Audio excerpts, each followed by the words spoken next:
Hello, welcome to Marrakech in Morocco as we get ready for the start of a slightly delayed World Touring Car Championship qualifying session.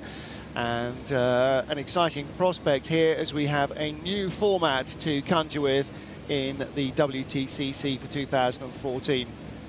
We're going to have Q1, Q2 and a 5-car single lap shootout Q3.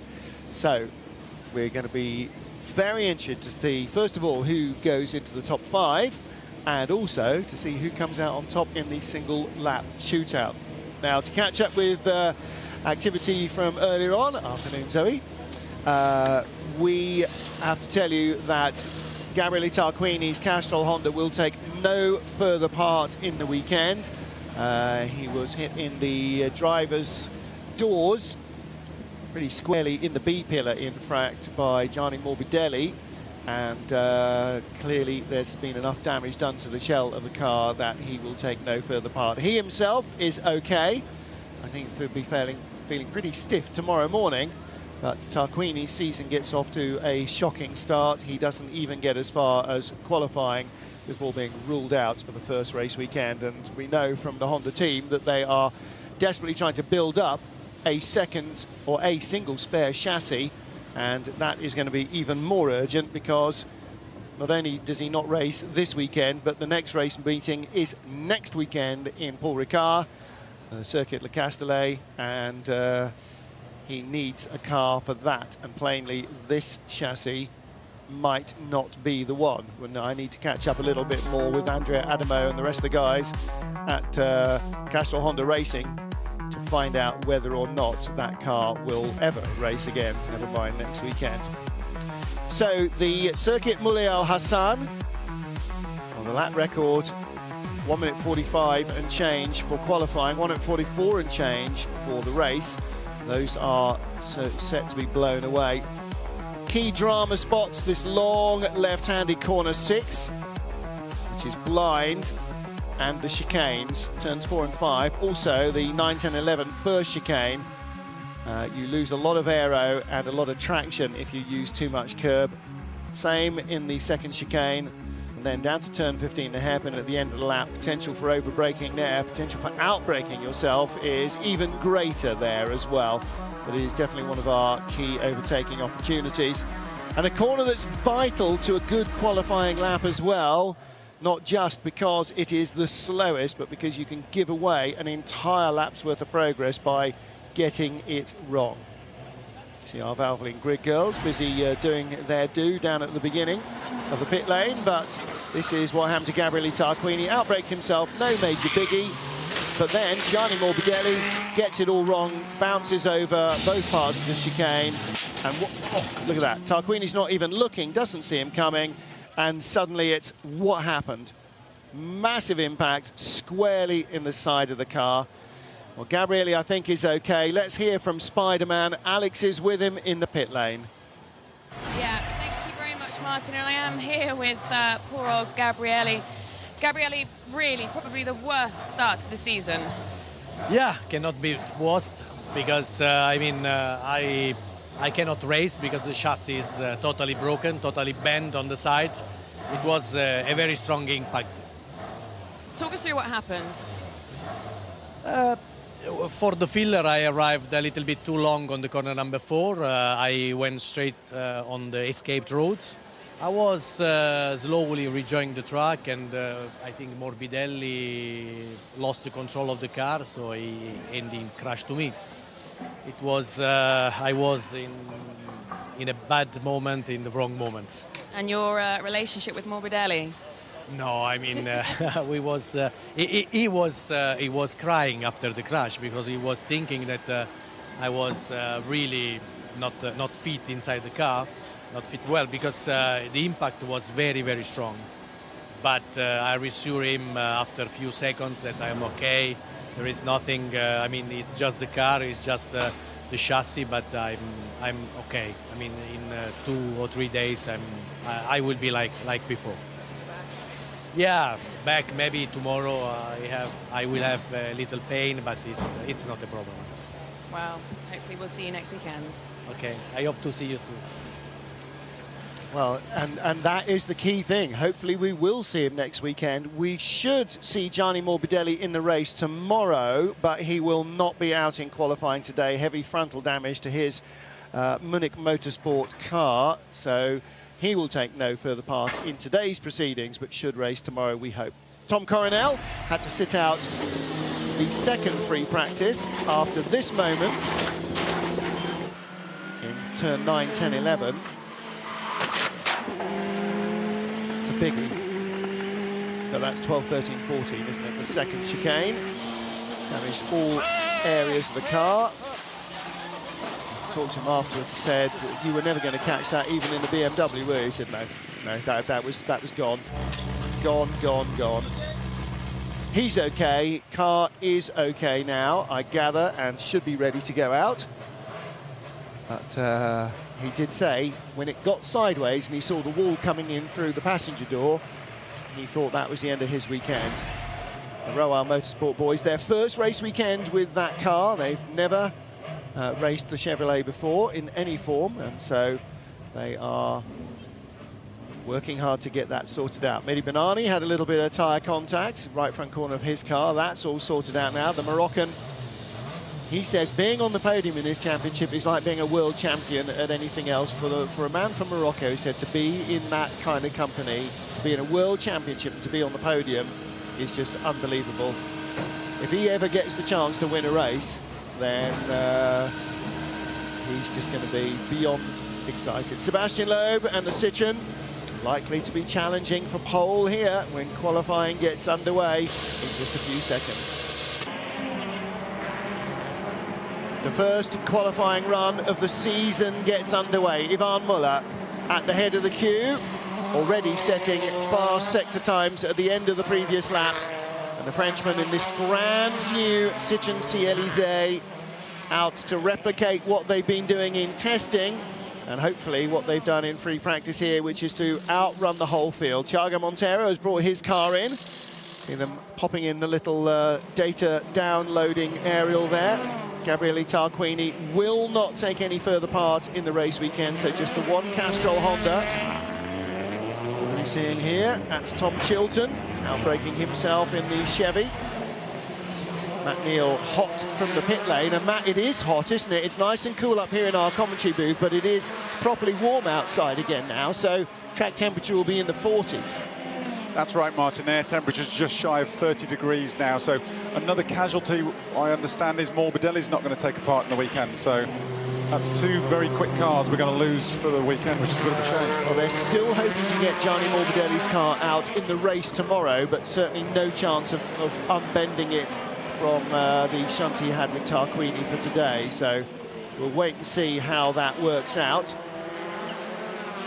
We've got a couple of nice, interesting battles going on here. One's going to be the Citroën Interhouse battle, which is going to be great to watch unfold, but also it's the next to the best, which there's a fair few people want to have a stab at it at the moment.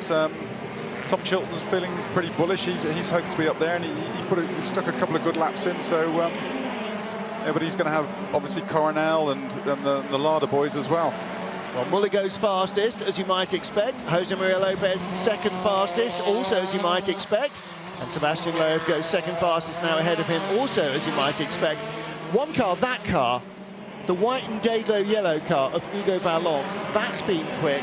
And young Hugo could go very well here. This is his first flying lap. Where's he got to? My timing screen doesn't show him. 13th. Tom Chilton, after that little outbraking episode, coming back into the pit lane. I'll tell you what, that's a good opening lap from Loeb. Yep. Good opening salvo there, right on Muller's tail, and you're a couple of hundreds off it. Both inside the qualifying record. 1:45 and a bit was the qualifying record. I won't trifle with the bit because it doesn't matter anymore. It's already been broken. And here comes Norbert Mikulits, fourth fastest on his first flying lap. And the deal here is we're presupposing that all three Citroëns will get into Q3, which is new for this year. Top 5 in Q2 go into a single lap shootout. And the real question then for Q2 is who are going to be the other two. Muller, fastest at the moment. So here's the way qualifying works 2014 style. Q1, Q2 and Q3. 20-minute Q1. What happens here? Okay, everybody tries to set their fastest lap time, because if you are in the top 12, you go through into Q2. If you're 13th and down, where you finish in Q1 is where you start both races. So top 12 promoted, 13th on down, you're stuck in Division 2 in that grid spot for both races. So we move into Q2. Q2, at the end of Q2, the fastest 5 cars will go through into Q3, and they will be then battling out for the top 5 spots in race 1. As last year, Q2 also decides the grid for race 2. 10th fastest car will be on pole, 9th fastest car will be second, 8th fastest car will be third, and so on. 11th and 12th in Q2 will be 11th and 12th in both races. And then we go into Q3, which will be single lap. I'm not going to say death or glory, because that's wrong, but it will be a single lap, hot shootout with 5 cars going in the order, in reverse order of their Q2 performance. So the 5th quickest will go first, and the guy who was fastest in Q2 will go last to try and grab hold. So at the moment, with just 12 TC1 cars running, this is a bit deciding the grid for TC2, really. Yeah. Q1. Yes, this is very much the case. TC2 are the older cars, the cars that were raced last year, which are still eligible. They're just not as quick as the new cars this year, which have got more engine power by getting on for 25%, nearly an extra 100 horsepower, bigger brakes, better aerodynamics, wider tyres, bigger wheels, more grip, more everything, bigger, faster, stronger, steroid oil, as you can see from these guys coming towards us. Actually, Martin, no, I'm wrong. I'm sorry. I take that back, because Chilton's not set a lap yet. No. Montero's not set a lap yet either. No. So there are 2. So there's 2 quick cars. 2 of the new cars, yeah, aren't going to get through into Q2. Correct. So after their first foray, in come Muller, Loeb, and Lopez in or not? No, not yet. Hugo Valente is 4th, Coronel 5th, good for him. Norby is in 6th. What about Huffy? So the Larders, Thompson 9th, Huffy 10th, Kozlowski 11th.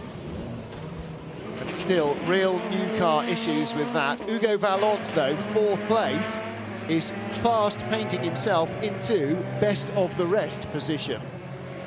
If he can keep that pace up, and there's nothing to suggest that he wouldn't, he will be best of the rest. Rennie Munich, 7th, like he was in free practice too. I don't know what's changed this year. Maybe it's the more power thing. Maybe it's just more experience. But Rennie Munich, 7th quickest. That's genuinely really good running from him. Ahead of Mehdi Bennani. There's Bennani with Thiago Montero behind. Michelin's top Honda at the moment in P6, so he's leading the charge, and Bennani, and we've still got the 2 factory cars yet to make a lap, but here comes Montero. Of course, Gabrielli won't do a lap, so there is just Thiago. And I wonder if they asked the Moroccan to go out and give him a bit of a tow on the beginning of the lap. Because Bennani is back right out of that, and he'd already set a time. He's going for it. Bennani's on an in lap, so Montero is going for it this time. Ah, Chilton started a quick lap, good. Whoa, lots of, you can really hear the tyres fighting to put the power down there. When was the last time you heard tyres squeal under acceleration? Yeah, and that's even more impressive with this new 18-inch tyre, but these engines have got such a massive amount of torque now. Yeah. And that's, you know, we're saying 400 horsepower because that's the sort of number that people bandy about. Nobody quite gets Newton meters and how much, but they must have phenomenal torque from these things. Chilton's on for a good lap here, Martin. He could be, this could be best of the rest. 0.2 away. Lopez. 0.2 away in the first sector. That's not hanging around. All right, sector 2 is the long one, 0.7 away. But you're right, this could put him into 4th place. We can considering the time restraints they've had with this Chevy, the RML boys have done a fabulous job. I mean, the car is a work of art when you go and look around it. Probably good job. Tom Chilton goes 4th fastest. Good lap. And he's got nice that, lap. yeah. And actually, that little overshoot and straight through the pits in and out meant that he ended up with a clear track. Yep. So that benefited him. Kozlowski is in now. The only person out on track is Mehdi Bennani and Thiago Monteiro. Montero's lap was only good enough for 8th. Gabrielli was saying after yesterday's free training session that they were surprised at how far away they were. They were not expecting the car to be as much off the pace as it is. Yeah, with the long straights here, it is a bit of a power circuit. So whether that's points of the small finger at engine side rather than chassis side, it's because you really are blatting it down the straights and bouncing it off the curbs. And well, then the other thing here is it is very much point and squirt, isn't it? Do you remember in the turbo diesel days, the Seat guys went, wow, if we could engineer the perfect circuit, this would be it. Braking, acceleration, and no corners. There is one corner. Everything else is a chicane. And you know, somewhere in there, maybe their electronics haven't quite got a grip of the... I mean, you know, we heard tyres go, all right, it's dusty right out there by the pit wall, but not that dusty. So maybe they've just not quite got that power delivery the way they want to. And so much of this, Matt, so much of handling 400 horsepower through 2 front wheels as you steer is down to the electricity, isn't it? yeah, and isn't the Citroën engine a hybrid of their rally engine? Yeah. So, which would have much more torque in respect. So off these type of slow chicaney corners, it would be fabulous at getting the good punch out. Where, say, the Chevrolet engine, the RML engine, is an all-rounder. So for the fast, it's got, I would imagine, very, very good top end, because it's always been renowned as what is the best engine. So, okay, we could see Citroën swinging their way a bit here, but at the more open, more Grand Prix circuits, it could swing back the other way a bit. I like your thinking. I would suggest... You like my optimism? No. I would suggest, what is Citroën's prime knowledge coming here is handling traction. Because in a rally car, of course, you're putting the 340 horsepower, whatever they've got, onto a... but very rarely onto tarmac. Much more often onto the loose. And so it's their experience with the electronics that control the wheel slip and all the other stuff, all the slip angles, all the wheel spin, all of that sensor to ECU and GCU interlinking. That's probably their biggest advantage of having come from rallying, and maybe they are getting the power down better just because they've got so much more experience of dealing with that surfeit of torque and power. Martin, in touring cars, a lot of the lovely electronic gizmos and traction and all that, it's banned. You know, we haven't got any of that, which they have. So very little of that. I understand what you're saying with the mapping and everything, but designing an engine for a racetrack, it does look stiff over those curves, doesn't it? Yeah, it does. Dusan Borkovic having a really good run here. At least he was until he had that big lock-up and slide. Look at that, 0.268. That is real best of the rest territory there, 0.268 away in the first sector. At the moment, he lies 7th. He could threaten Chilton, but I think maybe Valent. No, I think that Kibosh, the big slide he had in the second corner, that's really cost him. And maybe the tyres are gone. And again, you know, for Borkovic, not only has he got to learn a brand new car with way more horsepower than he's ever had to deal with before, but he's also got to learn this tyre and how to use it in a new qualifying format. Again, everybody's going to have to learn the new qualifying and a new circuit. Format. Yeah. Franz Hengstler and Pasquale Di Sabatino, who returns to the championship after racing with Bamboo Engineering for nearly a full season a couple of years ago, 3 years ago, with their Luchettis, right? Or was it the first year they had the Cruise? Maybe, I can't remember. Anyway, so he returns. They are in what is now referred to as TC2 cars, which are basically the last generation of Super 2000 cars with the 1.6 turbo, but as you can see, without the 1980s Poi Racer wheel arches, giant wings, and presumably without the pumping stereo and the bass box in the boot. I really warmed to the look of the new TC1 car. I love that. Now you see them next to each other, there's no comparison. I'm sold on the new rigs. I love them, and they're so 1980s, steroid, DTM looking. And especially this car, the narrowest body shell, and the reason that's got the widest arches is because it pretty much has to. The cars are all given a maximum track of 1.95 meters. So the narrower your car, the fatter your wheel arches have to be to cover over the tyre, because of course you want to use the full track. You want to use the full width that you're able to get the tyres as far apart, because it's better for stability and all sorts of things. Just catching a glimpse of Huffy here. He's one of the 2 casualties, him and Kovlowski. They will be, if we finish now, they will be the 2 casualties from Q1. So Jimmy Thompson leading the Lada inter-house battle at the moment. Yes, he is. A car that's barely done, it's done 6 laps, in fact. Did 3 in free practice 1, 3 in free practice 2. So he's now done 4 laps now. So that's more than he's managed at any stage so far today. His lads were up all night. I think we need to preparing go the car. We need to go. All night. Right. So you just heard somebody on the microphone saying, I think we need to go out and have a final run here. 3 minutes, 30 seconds remaining. Muller, Loeb, Lopez, Chilton, Vallant, Coronel, Borkovic, Bennani, Mikulic, Montero. The top 10 are all sitting on their time. Right, Huffy has not gone out yet, but now it's the scramble to not be the 2 that get the drop. Yeah, this is Huffy's last throw of the dice for the day. If he doesn't make it on this one, he might get 1/2 laps in. So he's got to make this one count, find a bit of clear air, find a bit of clear track. Well, he should have time for 2, shouldn't he? 1 minute 45 lap, 46 lap, and plus 2 minutes to warm up. It's going to be marginal. Okay. Yeah, he'll get 1 fly. He won't get a second flying lap. Depends how quickly he can go on the out lap. Well, listen, let's look a little bit further forward in the season to Macau. Huff going there with 5 wins. Mr. Macau has won every year he's been there. I wonder if he can keep that alive with Lada. Wouldn't that be a story there in that somewhere? Martin, never say never. I know, no, absolutely. Never know. Absolutely not, because it didn't look likely last year in the SEAT. And with the usual casualty rate you get at Macau. Yeah. Imagine. Talking about casualty rate, you didn't see much of the AutoGP race, but oh boy, we may not have a full grid if we have a similar attrition rating in World Was it Touring like free Cars. practice for touring cars? No, it was like it was much worse. Much worse. It was like the Hire Car Grand Prix. It was dreadful. Anyway, Rob Huff and Mikhail Kozlowski are out of Q2 at the moment. Can they fight themselves in? 1.2 away in the first sector. I'm going to say no, they can't. Thompson is 3.3 away on a full lap.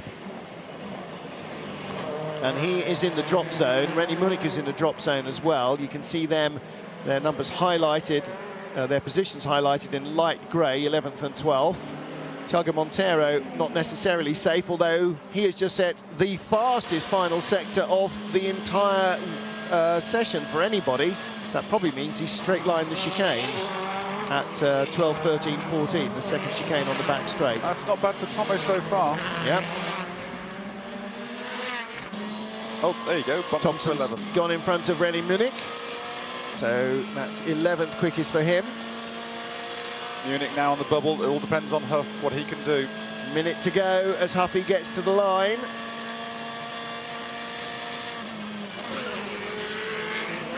Now, what Huffy doesn't need is somebody having a mistake in front of him. Session stopped with a minute to go. Red flag. Oh. And that is a big one, I'm afraid, and that might be the end of the weekend for John, it's Peter Foulin's car.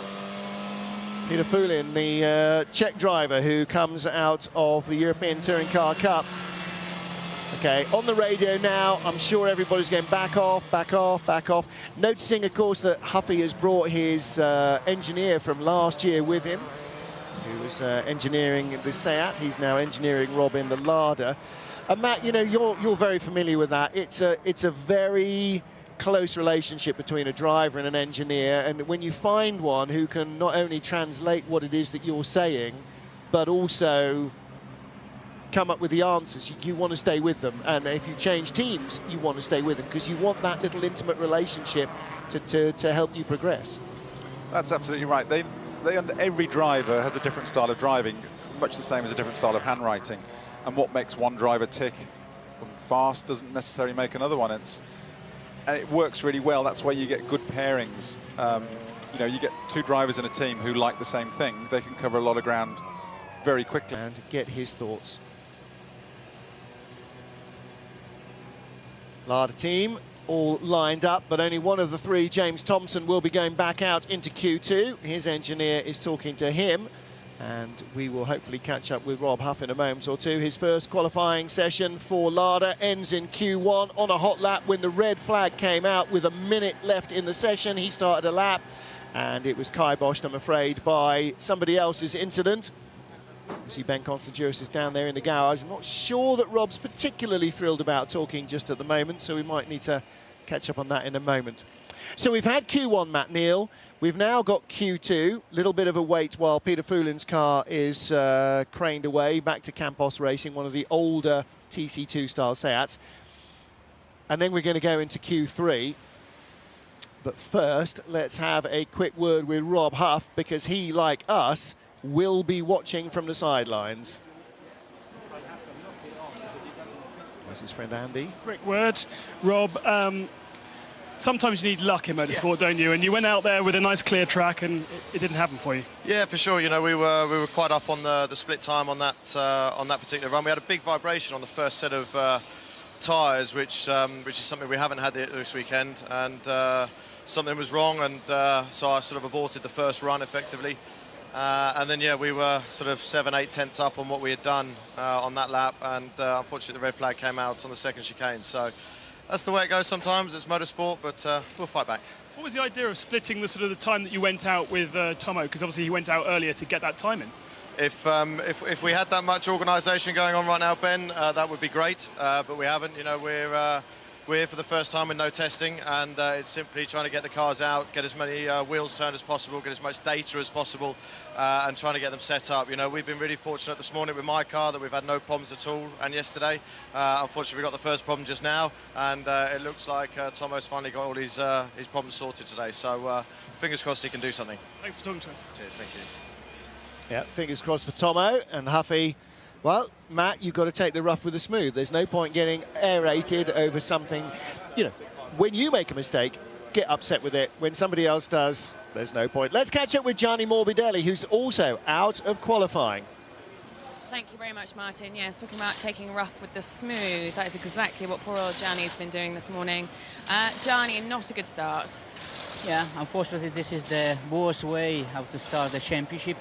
We had a very unlucky situation, and I'm really sorry because I cannot make the qualifying, probably I cannot make the race, so it will be very hard and tough for me to start in this way, but I'm really sorry also for Gabriele because it was a very strange and unlucky situation for both. And what was the situation exactly from your opinion? Well, from my point of view, there was no yellow flag, and then I just saw Gabriele in the last moment, and also in front of me, he slowed down.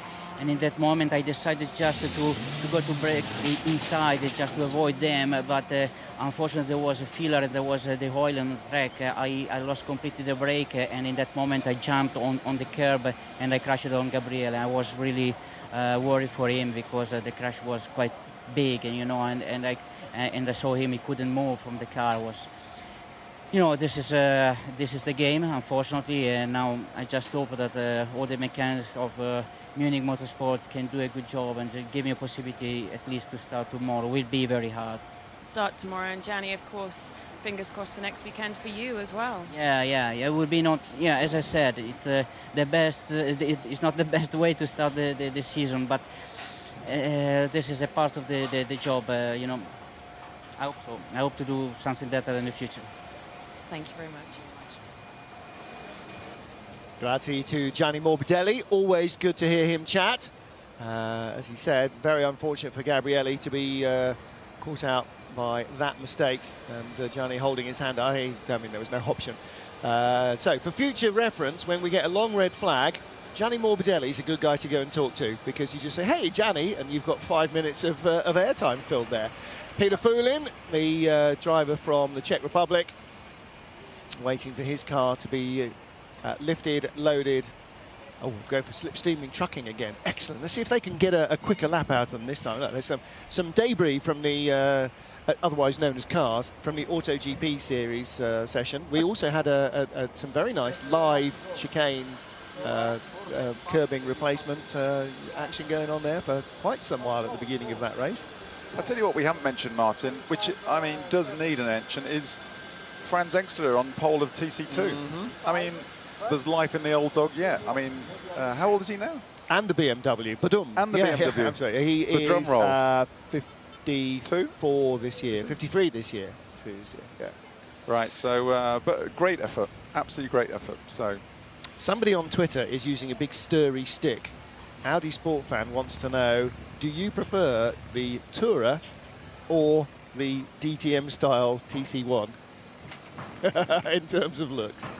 Oh, well. See, that's not a question that you can diplomatically answer. They both have their merits, don't they? There you go. Ching ching, well done. you successfully passed on that one. Just one pass there on your round, well done. And actually, somebody else makes a very good point, Adrian Rees, saying the body kits alone must be adding 200 horsepower to the cars. They look so much sexy with them. I think that's a very fair, that's a spot-on comment as well. They look 200 horsepower faster. You know what would be fantastic? Is if the car manufacturers actually took these and tried to morph them into road cars. Well, since we've got a red flag, let's have a word with a multiple Le Mans winner. Tom Christensen is here in Marrakech. It's fantastic to see so many big, important people from the FIA here at Marrakech. They've had a World Council meeting yesterday. And Tom, poking your head in to have a look at the World Touring Cars, what's your impression of this new regulations? It's first time in many years to be part of it, but obviously I know I have a lot of friends here in the pit lane, and to see it, it's quite exciting that they can get quite some power out of small machinery, so impressive. It's this, as well as the World Endurance Championship, that seems to be taking a big leap. With you guys, you have Mark Webber, and with us, we have Sebastian Loeb. Important for motorsport as a whole, I guess. Yes, it is, and it's of course very exciting. How well will they do when they come into different environments, and I think that's what creates even more passion around. As a driver, is doing different disciplines something that incites you? Yes, I mean, versatility is a big motivating factor for many drivers. I personally like to sometimes to even take a step back in time. It could be the Goodwood revival. That's something incredibly fantastic. But of course, within the touring car, formula cars, sports cars, it's all a different technique and different. You have to sort of specialize.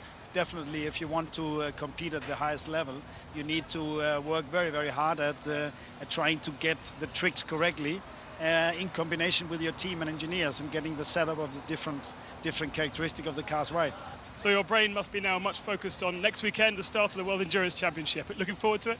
Oh yes, I mean everyone looks forward for the winter. In a way, have gone very fast, but we are very excited. New regulation, it's a new era of the FIA WEC World Championship, and obviously as reigning champion, we can't get the season started soon enough. Thanks very much for your time. Pleasure. It is legend central down there in the pit lane. Tom Christensen. And earlier we heard from Ari Vatanen, fantastic stuff. Well, actually, and of course there's Rob Huff. What? Well, actually, Tom, if you take your mind back a few years before he ever won any of his glorious Le Mans victories, he was a factory Honda driver. Yep. So that's where he cut a lot of his teeth and did some hard time in touring cars. And so in the Super Touring era, he was Honda Accords and all of that. Absolutely right. In fact, I think his teammate was Gabrielli. Was it?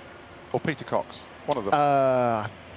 No, Gabrielli was with Jas, and Tom was with West Surrey, wasn't he? Yeah, I think it was Cox, wasn't it? Or Jimmy. Was it Tomo? That's a good we could go on for this debate for too long.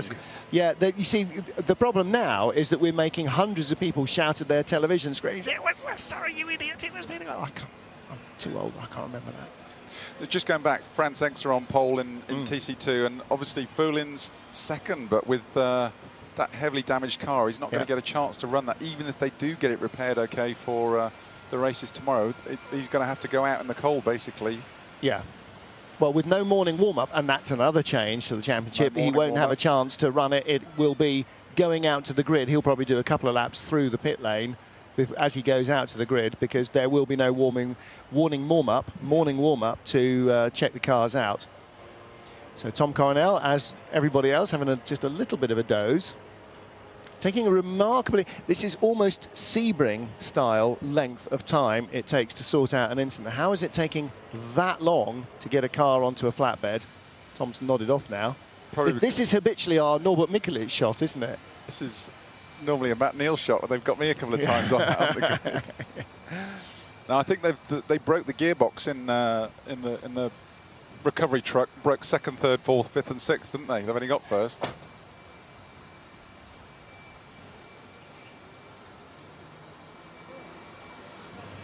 So everybody heads out on track. 10 minutes of Q2 is underway here in Marrakech. So our fastest 12 cars from the first period of qualifying go out for Q2. So two things to do here.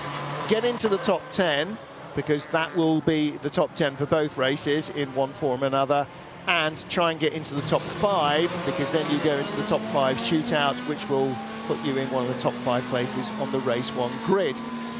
But Matt Neal, you were saying a little earlier when we were talking about it, there is something to be gained if you're not likely to be in the top 5. If you can nail the sweet spot and get 10th place, you guarantee yourself a race 2 pole still. Sorry, Martin, I'm just looking at a bit of the playground politics going on here. Muller's made a break for the front, and Montero's gone after him to try, see if he can drop on the toe.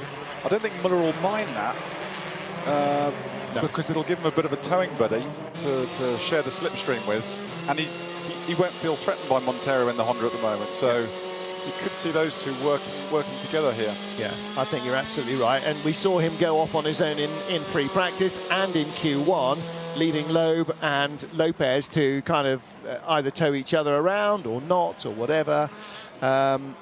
First sector, though, Jose Maria Lopez, that's very fast. 4 seconds quicker than anybody apart from Muller. Yeah. He's done a 36.3. Muller did a 37.8. That's 1.5 seconds quicker than Muller. What did Loeb do? 43.6. Yeah, because they've all started. He's just started his lap. That's the second sector on a warm-up lap, but still, it means that he is not going to be hanging around at any stage.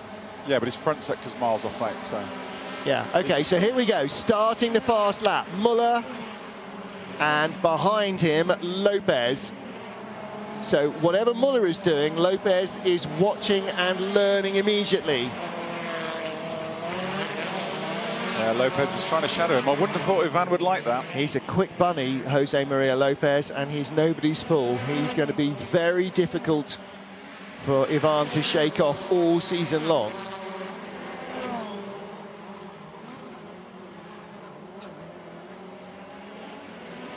Heard from Tom Christensen a little earlier in the factory Honda Accords. He was partnered by James Thompson back in 2000 in the Super Touring era.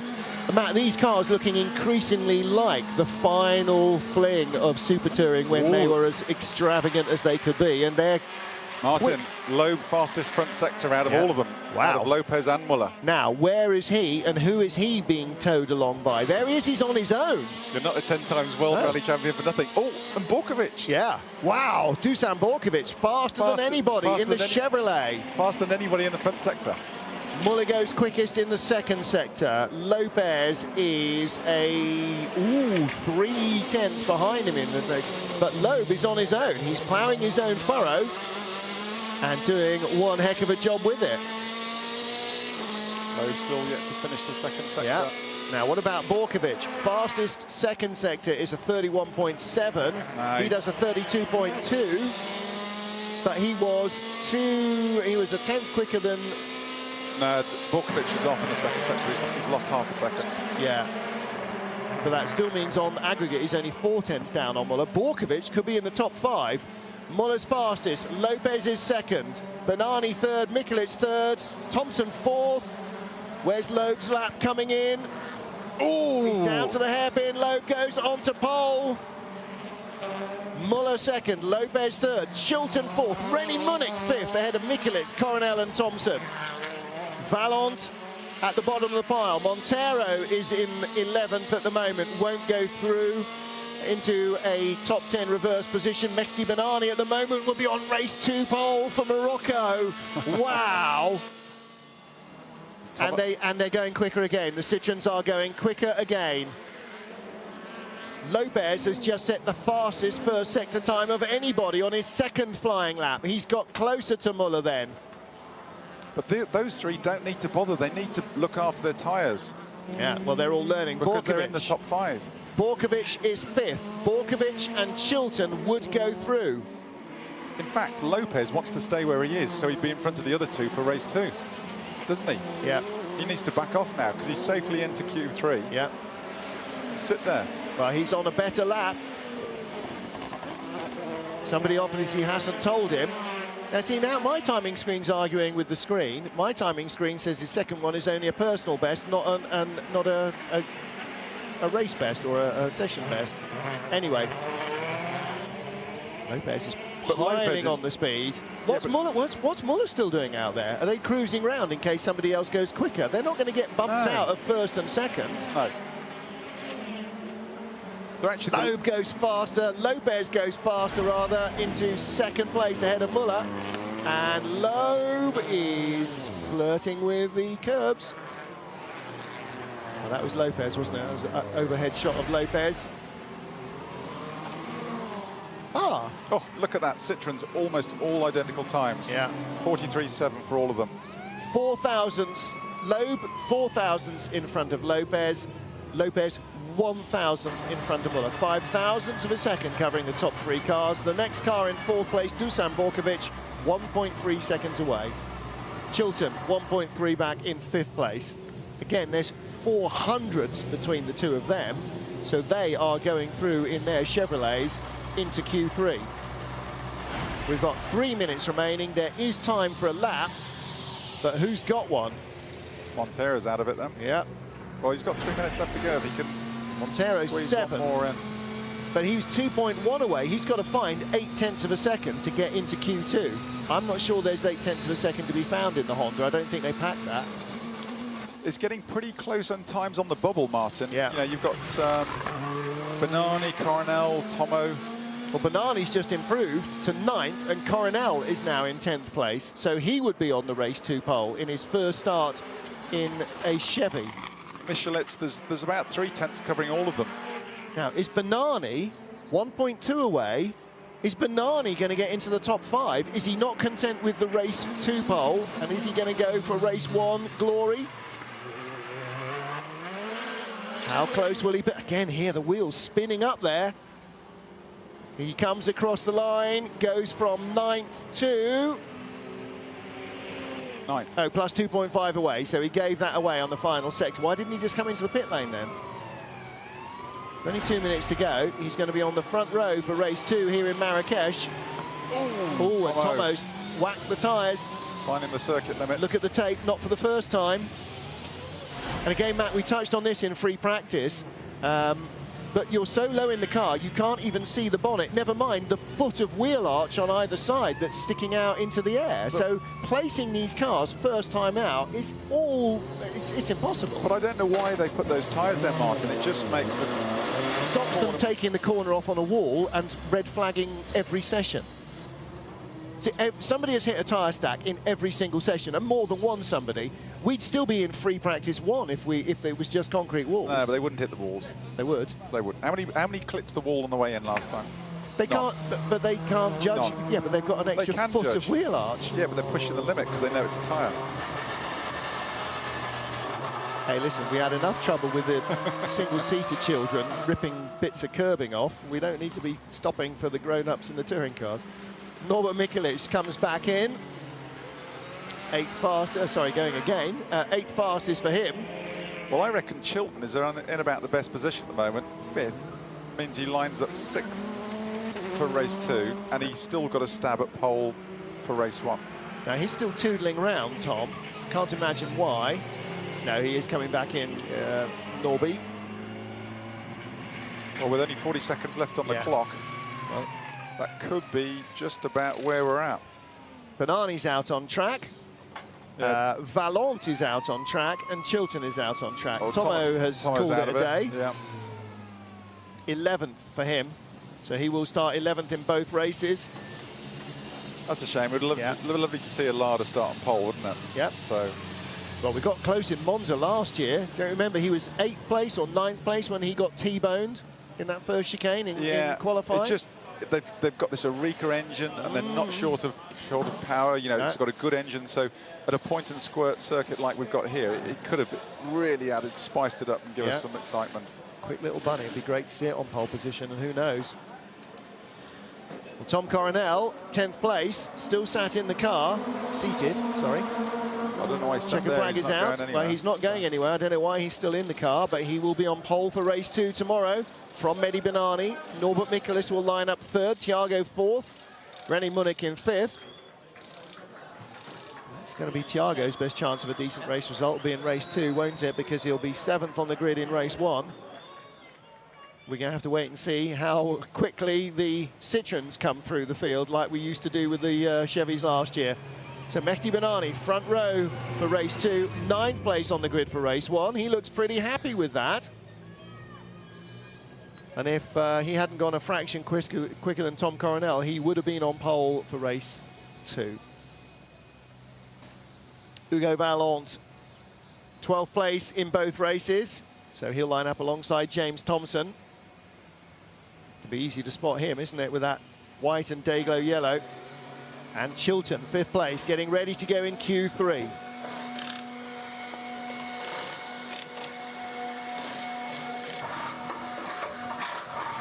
So now this is an added factor, isn't it? If you think you are in the running, and anybody in a TC2 car actually is potentially in the running for Q3 now, is you've got to manage your tyres for 3 potential sessions.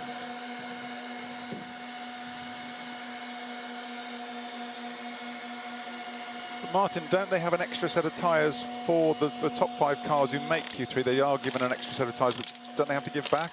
Yes, I think they get an extra pair, don't they? Or do they get an extra 4 for the front of the car? It's all a bit new, so we're all feeling our way through this one. But yes, there's a great opportunity for a bit more exciting tyre management. Now, Ben Constangiros is down in the pro team garage. Mehdi Bennani, the local hero here in Marrakech, Morocco's Sportsman of the Year, is waiting to talk to Ben.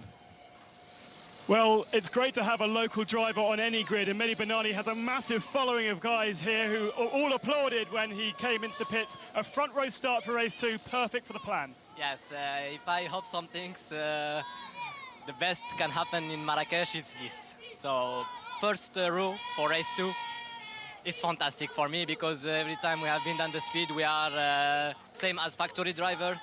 It's very nice for me. It's my first experience with the Honda. I never drive before traction, no.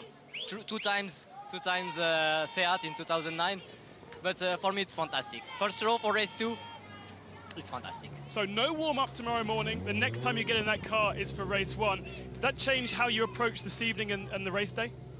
Yes, I will hope to have a good start because I didn't practice a lot start. I think in general something like 2 or 3 times. It's very difficult to start with the new regulation cars.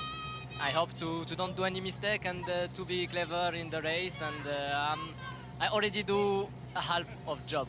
I hope that tomorrow the second half will be good. Enjoy the attention from your fans. Certainly got an awful lot of young fans very excited by touring car racing. Well, let's hear from Tom Coronel, who will start tomorrow's second race from pole. Yeah, thank you very much. Well, not into Q3, but not a bad result at all, hey? Q3, sorry, pole for race 2. Yeah, surprise for me. I mean, Q2, we were going to do 2 runs with new tires. with my first run of tire, Valente made a big mistake in the first corner. He outbraked himself and then he slowed down in corner number 2. So I lost my lap, so I pitted in for another set of new tire. And we were supposed to go out again, but somehow we ran out of time. So yeah, mixed feelings, you know. Okay, P2 for race 2. But I don't know, I'm just lucky. And good to see the Chevy up there as well on pole. Yeah, it's good. He's good. I made 2 starts, so let's see if I can make a start tomorrow. I think that's the most important one. I mean, it's good. We have to be clever to make some points after the crash of this morning. I think my confidence has to go back because in the second chicane I had a big shunt, and still there I'm not have the full confidence as I had before. Best of luck for tomorrow. Thank you. Well, a driver who lacks confidence is a driver who lacks speed. So Tommy has done a really good job to recover from that accident, knowing that there, you know, is real jeopardy because there are no stacks of spares waiting to go. He got away with that one, and that might be the break of good luck he needs to turn the weekend from one of being on tenterhooks to one where he is right in with the shout. So here we go into Q3. Now this is not a timed session in terms of you've only got 10 minutes or 5 minutes or whatever. It is a single hot lap. So the format, out lap, when you cross the line in front of the pits, you're on your hot lap, and then you cross the line again at the end of your timed lap, and then you head back into the pit lane. As you finish your timed lap, the next guy will be coming out behind you to start his lap. Although I now see Dusan Borkovic heading out to the end of the pit lane. Oh, so he's not actually leaving the pit lane. So what should be happening is you should have a guy on a hot lap, a guy warming up, and a guy cooling down, and hopefully they will keep each other. No, he's going out. That's a mistake. Because Yeah. Chilton will be catching him on his... Yeah, so he'll be on a warm-up lap while Tom's on a flyer. Yeah, but his warm-up lap should be behind Chilton.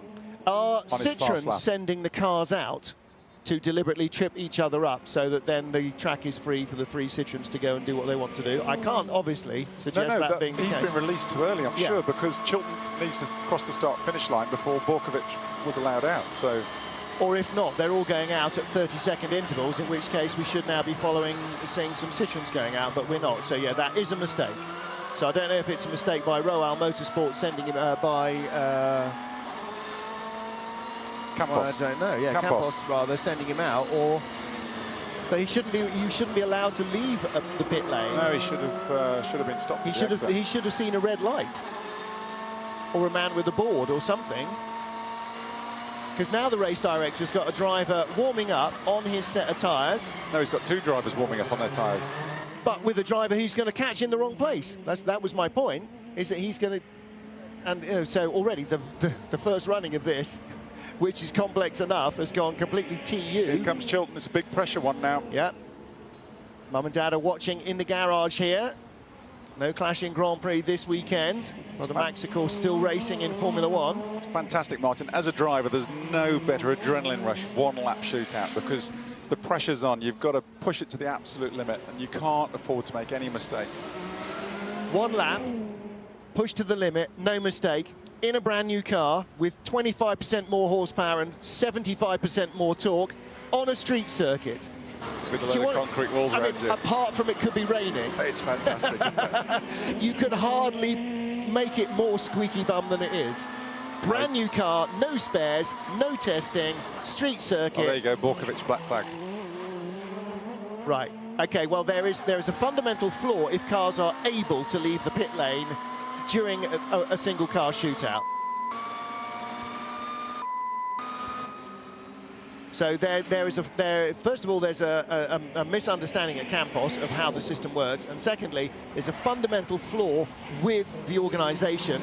Cars cannot be allowed to leave the pit lane. End of story. Cannot be allowed to leave the pit lane out of sequence, because you could do it deliberately and ruin somebody else's shot at maybe winning the championship by starting on pole, by using a 3rd car or a 2nd car to kibosh their lap. So you absolutely must control the pit lane, like you do in a race. Like you do in any qualifying session. Red light, green light, simple as. Well, yeah, there is a light.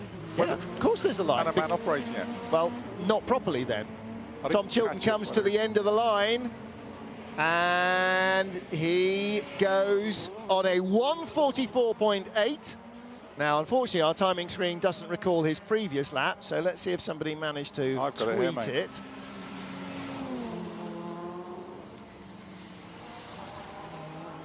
He managed a 43.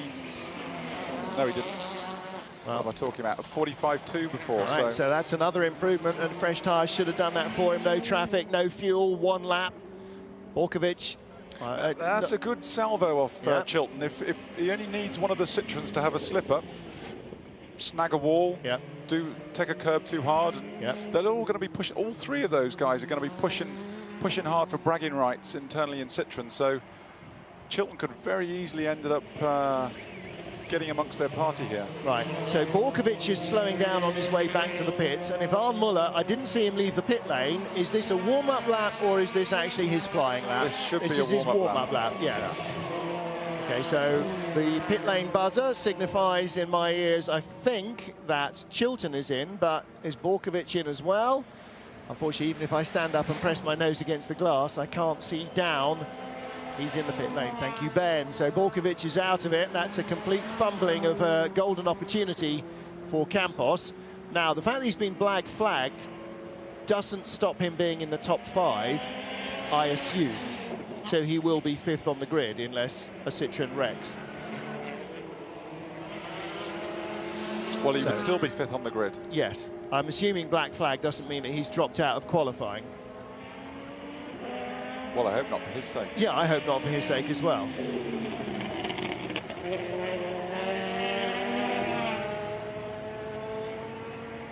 Here we go.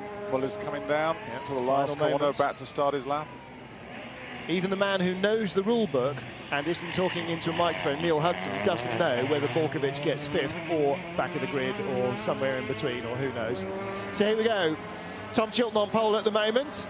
Last year, he was a teammate to Ivan Muller. This year, in opposing teams. And Chilton's first sector time, 36.111. He's been careful with those... Oh, I was about to say, being careful with those curves, but he's inch perfect on the wall. Borkovic's first sector, by the way, 33.14 to 36.111 of Chilton. So I'm assuming he straight-lined a chicane somewhere. Muller, okay, my timing screen's died. It hasn't given me a time. Oh, 33.0. So 3 seconds quicker on the first sector than Tom Chilton. No, that was Tom Chilton's in-lap, Martin. Oh, of course it was. Oh. So this is going to be impossible. So we haven't got the data of the fastest lap. Yeah, we have. It's on the screen here. Not sector by sector. It doesn't tell us what the sector time was. Well, you can see whether he's up or down. Yeah, only when we get there. Now we've got the sector time. 8/10 up. 8/10 of a second. Oh! Missed the curve. So the lap won't count. No. Lap won't count. So Muller will not be on pole. Can't be on pole. So lap won't count. In theory, he should be 4th. No, because yes. Because if Borkovic's black flagged, Borkovic didn't set a time, but also incurred a penalty. So Muller's time will be disallowed because he jumped the chicane. Might as well come in. No point going. Well, no, he needs to set the lap. Why? Well, then he's got an arguable point. You can always argue about it. Argue the toss later. Yeah. And you never know what the other 2 are going to do either. Well, Tom Chilton watching on a monitor. I mean, it's a good lap. It's as quick as he went before, but 1:43.7. Qualifying lap record, I'm going to find the piece of paper now, it's 1:45 point something. So 1:45.7. 2 seconds inside it. And that was Mehdi 2 years ago, wasn't it? 1:44.753. It's now 1:43.748. The question is, will Lopez go quicker using the road than Muller did using the runoff in the chicane? So Lopez now finishing his warming up lap. I think the big question is, Martin, will Sebastian Loeb put it on pole in his first ever World Touring Car race? I think there's every chance he will. Now that could be a story. Now Lopez has started his timed lap. Loeb should come out behind him any moment now. He was at pit exit. He's not been released yet. No, oh yeah, he is, but he's still got a red light. Yeah, so no, you release him now so that his warming up lap is behind the fast car. How's that not working? See, and I noticed on the roof, just as he was coming into the pits the last time, Jose Maria had what looks like JM written on his roof, and in fact there's a big S on Sebastian Loeb's roof and his name. So that's a nice little touch, as well as the number. Look down on the roof, JM, Jose Maria. And above the offside, or near side as it would be, because it's a left-hand drive car, Jose Maria Lopez. That's not, I like that. They're trying to do a bit of the pit lane. Nick a bit of the Porsche thunder with their LMP car, aren't they? Yeah, but Porsche have got some random catchphrase, stroke mission statement, partly printed over it, and even from above you don't know what it says, it's only part of the words. That at least you can read his name on. Lopez. Well, he's down on Muller. Personal best, doesn't matter, it's legal. It's legal, he didn't cut the chicane. But will it be quick enough to beat Loeb? Yeah, and that is the remaining question now, is it going to be Jose Maria Lopez, total number of qualifying sessions won in World Touring Cars ever, or Sebastian Loeb, total number of qualifying sessions 0 in World Touring Car ever. So we're going to have a brand new pole sitter no matter what.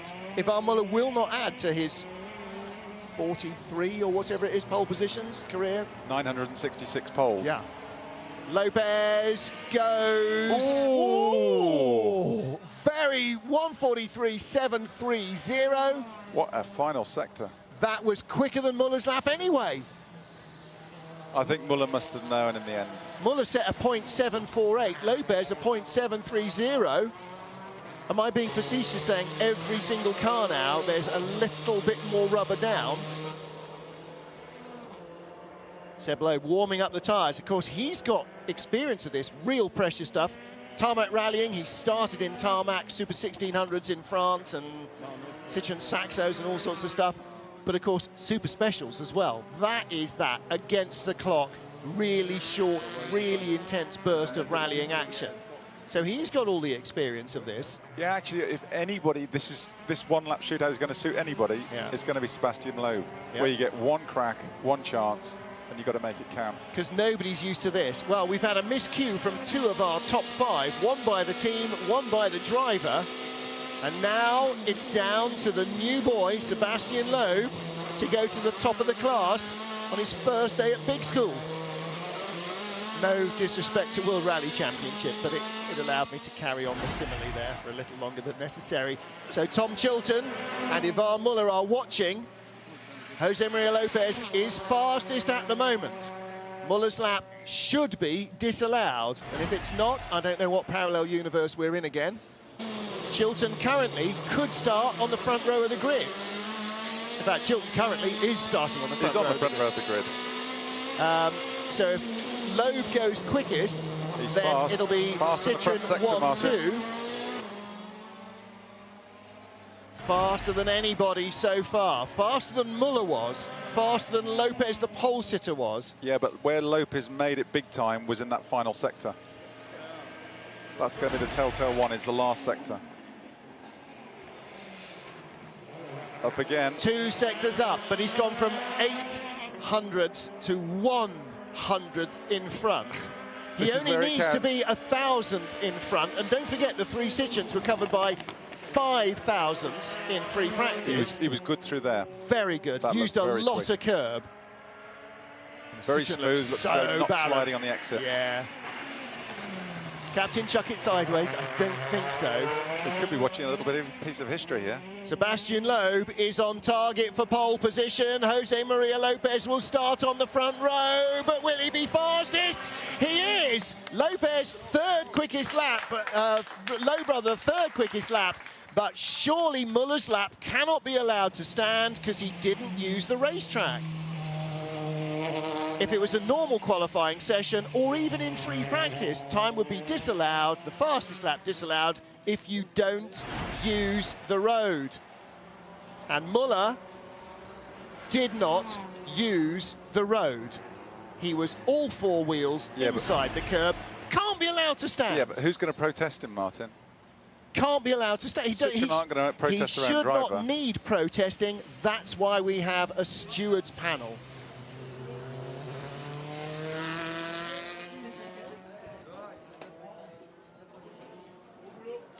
So, Jose Maria Lopez will be on pole in his first race for Citroën. Ivan Muller should not start second. He should start fourth. Loeb should be on the front row of the grid. Tom Chilton third, Muller fourth. And Dusan Bodovic should be in fifth position. But there is Pechito, a man who set, without question, the fastest lap here and shattered the track record in doing so. So Jose Maria Lopez, let's hear from him now, our pole sitter. I'm here with Lopez, pole position. Lopez, congratulations. Thank you, thank you. Very happy. I would like to thank first the team, my teammates. We did a very good job, a lot of testing, a lot of sacrifice. So it's all up to the team. They gave me a fantastic car. I'm quite happy, to be honest. It's difficult for me, street circuits. I have no good memories from the past. I had a few mistakes, so I've been quite quiet in qualifying. I think in the end, you know, with the setup we did, it was okay. You say it's very difficult, but you make the fastest third section. Yeah, I knew it was third sector. I was missing a little bit comparison, especially with Ivan and Seb. So I tried to push a little bit more there. I think it went right. You know, it's all about going through the curves here, but sometimes you think you can go more and you can break something. It happened to me in free practice 1. So it went well. You know, I think now this is a step. Congratulations to Citroën, to all my teammates, to Ivan and Seb, and we see tomorrow. Tomorrow is another history. You know, very difficult, quite hot. So we have to keep quiet, enjoy the moment, but think about tomorrow. Enjoy it, you will, I'm sure. Well done. Thank you very much. Congratulations indeed to Pechito. Jose Maria Lopez takes pole position, his first day in a racetrack for Citroën, or in a racing situation for Citroën, and he out-qualifies to multiple world champions. Ivan Muller, the second fastest lap, but even Matt Neal racing on a computer simulator on your PC, it wouldn't allow you to keep that lap. We can't allow that. Otherwise, people would just ignore the chicanes and go straight through them. What's the point? Well, we'll see, Martin. No, you're either inside the curbs or you're outside the curbs. I mean, he might as well have just straight lined it. You are like a dog with a bone on it, aren't you? Yeah. But Sebastian Loeb, again, hats off to him. He's not going to be anybody's fool in these cars. He is very, very quick, extraordinarily experienced. He might be new to front-wheel drive touring car racing. This is his team. You know, with Sebastian Loeb, I thought if he gets pole, then we should all go and hang our helmets up because he could just come in and smoke us. But I was kind of willing him to do it in the end because it would have been such a fairy tale. The points there don't quite reflect the situation because it's Lopez 5 points. Muller isn't on -1. He hasn't been penalised. He's on 4, and then Loeb on 3 and Chilton on 2. So that's not quite. Nobody's on negative points. Good way to mix it up a bit, though, isn't it? Yeah. If you get in the top 5 but don't get pole, you have points taken away. Yeah. No, it's points off the leader, Martin, isn't it? He's 1 point down. Yeah, I know, but normally when you show points, you don't show a gap to the leader, you show how many points they've got. Anyway, there you go. That's another one for discussion at dinner. So, Jose Maria Lopez and Citroën take pole position. The Citroën's the fastest cars, but Tom Chilton's Chevrolet just 1.1 seconds back, fourth quickest. A very good run for him. 2 races tomorrow to find out who's going to win in Morocco.